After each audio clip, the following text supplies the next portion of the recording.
There was no more tangled business between the Bush administration and the press than the Plame affair. The conflict that would raise profound questions about reporters' ability to protect their confidential sources has its roots in the administration's march to war. Mr. Speaker, the President of the United States. In January of 2003, the Bush administration was riding high. In Afghanistan, America had toppled the Taliban. And now the president was preparing the country for a new war. A brutal dictator with a history of reckless aggression, with ties to terrorism, with great potential wealth, will not be permitted to dominate a vital region and threaten the United States. They were feeling a kind of confidence. They had a kind of hubris. If you had to look at a few months in this administration as to maybe the perils of overconfidence, you probably would look at these few months.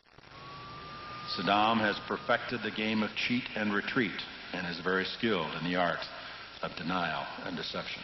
For several months, there had been a steady drumbeat to war. What he wants is time and more time to husband his resources, to invest in his ongoing chemical and biological weapons program, and to gain possession of nuclear weapons. There was clearly a set pattern of speeches 2 or 3 times a day to reinforce the WMD thing. Walter Pincus is a longtime national security reporter for the Washington Post. First it was nuclear, and then it was the idea that they had chemical and biological. As we meet, chemists and biologists and nuclear scientists are toiling in weapons labs and underground bunkers, working to give the world's most dangerous dictators weapons of unprecedented power and lethality. Then it was the idea that they would give it to the terrorists. The man is a threat, Hutch. I'm telling you. He's a threat not only with what he has, he's a threat with what he's done. He's a threat because he is dealing with Al-Qaeda. It's just overwhelming, the advantage the government has when it wants to sell a point of view, and that's what they did. But the Bush administration was also helped by the nation's leading newspapers. It's important to understand that the number of news organizations that actually have a national security reporter or bureaus overseas and can penetrate the intelligence community are very limited. And the New York Times is at the top of that list. So when the New York Times began to have stories that supported the administration's claims about weapons of mass destruction in Iraq, it had an echo effect. It had an echo effect that the administration was conscious of and employed. What specifically has he obtained? We now know that you had people talking to key reporters doing these stories for the Times. There's a story in the New York Times this morning. This is, and I want to attribute to the Times. I don't want to talk about. Those stories would appear, and then they would reference the very material that they'd given them and say, see, this is coming from the New York Times, not just us. The kinds of tubes that are necessary to build a centrifuge, and the centrifuge is required to take low-grade uranium and enhance it into highly enriched uranium. It was a kind of a loop, and it was a conscious loop. A lot of people wrote, stories that were, I think, overly credulous. Tom, you have one of the most riveting. Bill Keller took over as executive editor of the New York Times after the run-up to the Iraq War. It wasn't some kind of sense of overdeveloped patriotism or an eagerness on the part of reporters to ingratiate themselves with the White House. What it was, reporters want to get on the front page. They want scoops. It's a very hard area to write about. I was not alone. Many other papers did the same kind of reporting that I did. I think because the New York Times is the paper that it is, and I had written for so long about it, I was... You were the leader. You were the expert in this area. I was the alleged expert. There were other experts. Judith Miller was one of the Times' lead reporters on the WMD story. She had covered terrorism for over a decade. You've said that you may have gotten some of the stories wrong because your sources were wrong. Right. gave me information that I believe they believed. It was information that was given to the president. The national intelligence estimate went to the president.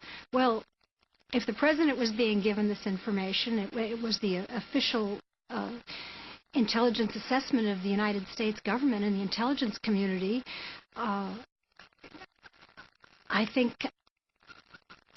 believed that they wouldn't give the president false information. She had the wrong sources, and the excuse can't be, I'm only as good as my sources. Now, if you've talked to everyone and exhausted every possible avenue, then you can say that, but no reporter ever does that. So if your sources are wrong, you're wrong, and you have to accept responsibility. You believe there was WMD in Iraq? I did.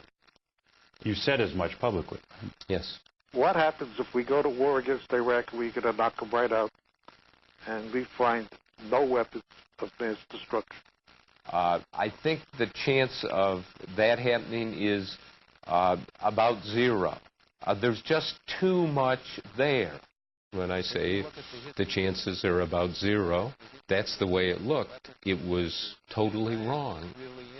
I think I dropped the ball here. I should have pushed much, much harder.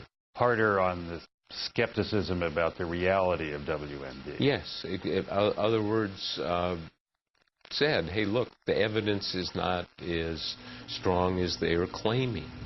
No terrorist state poses a greater or more immediate threat to the security of our people than the regime of Saddam Hussein in Iraq. A al-Qaeda-type network trained and armed by Saddam could attack America and leave not one fingerprint. We have first-hand descriptions of biological weapons factories on wheels. We don't want the smoking gun to be a mushroom cloud.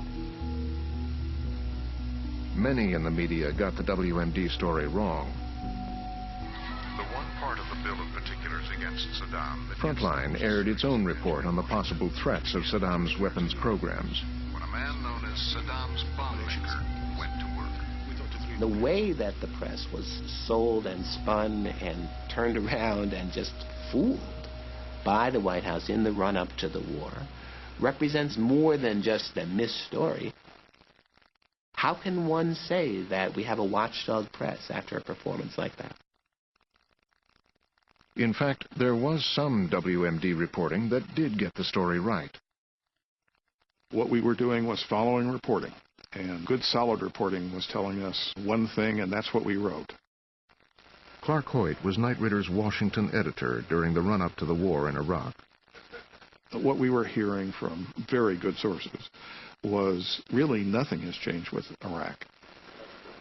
But as they continued their skeptical reporting, Hoyt says they began to feel heat from the government. Someone in the Defense Department called our reporter a communistic Bolshevik. Others said, you know, all you guys have in this town is your reputation and your credibility, and we're going to get you. We're going to get that. I will say at times it seemed very lonely because you kept looking around saying, where's everybody else? The Washington Post had reporters who had also begun hearing doubts about the evidence of WMD in the final days before war. I started calling people I knew in the Pentagon and finally got somebody who just honestly said, we don't know where they are. We don't know if they are there. And then somebody in the agency did the Potemkin Village idea that Saddam Hussein was making believe he had the stuff when he didn't. That led up to the piece 2 days before the war that it might not be there. Pincus's story ran on page 13. The lead headline of the Post that day was, President tells Hussein to leave Iraq within 48 hours or face invasion.